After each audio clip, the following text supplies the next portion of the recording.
আমি দেশের মালিক হয়ে গেলাম, আমার কথা মতো দেশ চলতে হবে, এই কালচার থেকে বেরিয়ে আসতে হবে। বাংলাদেশের মানুষের প্রত্যাশা কি, আমি একটু কথা বলি। প্রত্যেকদিন আমার বক্তৃতার শেষে দুইটা লাইন আমি অ্যাড করি।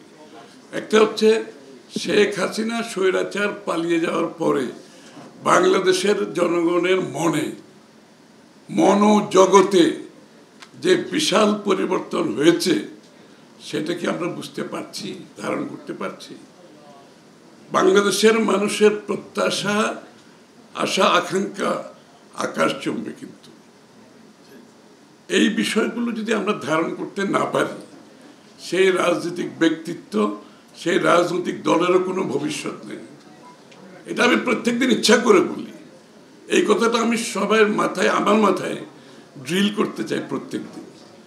যদি না বুঝি তাহলে দলেরও ভবিষ্যৎ নেই, আমারও ভবিষ্যৎ নেই, দেশেরও ভবিষ্যৎ নেই, কারো কোনো ভবিষ্যৎ নেই। So we have to understand this. দ্বিতীয় কথা হচ্ছে, এইটা আন্দোলন হয়েছে, হ্যাঁ, আন্দোলনের কৃতিত্ব নিয়ে যদি লড়াই চলে তাহলে বাংলাদেশের ভবিষ্যৎ নেই। কারণ কৃতিত্ব তো এখন আমি নিজে আমার কৃতিত্ব বলতে পারবো। শেখ হাসিনার মতো ওর বাবা বাংলাদেশ মুক্ত করছে, যুদ্ধ করছে, তাদের দেশ, এটা তো এই একটা কনসেপ্ট কেন এখন বাংলাদেশে চলতেছে যে এই আন্দোলন আমার কৃতিত্ব আমাকে ভোগ করতে হবে, আমাকে বাংলাদেশ চালাতে হবে, বাংলাদেশ কিভাবে চলবে আমাকে সিদ্ধান্ত নিতে হবে, আমার সিদ্ধান্ত না আসলে আমি এটা করব না, আমি সেটা করবো না।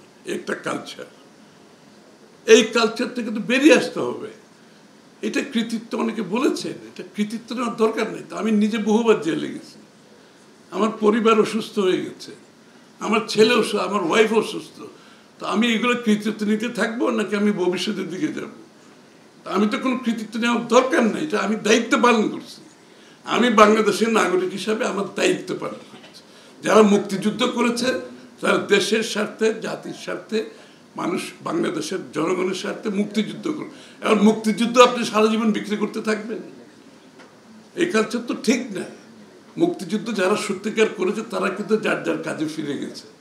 আপনি দেখেন জিয়াউর রহমান সাহেব আবার উনি ব্যারেকে ফিরে যায়নি, উনি মুক্তিযুদ্ধ ঘোষণা দিয়েছেন, উনি ফ্রন্ট লাইনে যুদ্ধ করেছেন, স্বাধীন করেছেন, কিন্তু উনি তো ওনার ব্যারেকে ফিরে গেছেন। প্রফেসর যারা যুদ্ধ করছে ওরা কলেজে চলে গেছে, ছাত্ররা স্কুলে চলে গেছে। এখন ওরা যদি বলে দেন ভাই আমরা যুদ্ধ করছি, এখন আমি তো আমার দেশ চালাইতে হবে, আমি দেশের মালিক হয়ে গেলাম, আমার কথা মতো দেশ চলতে হবে, এই কালচার থেকে বেরিয়ে আসতে হবে।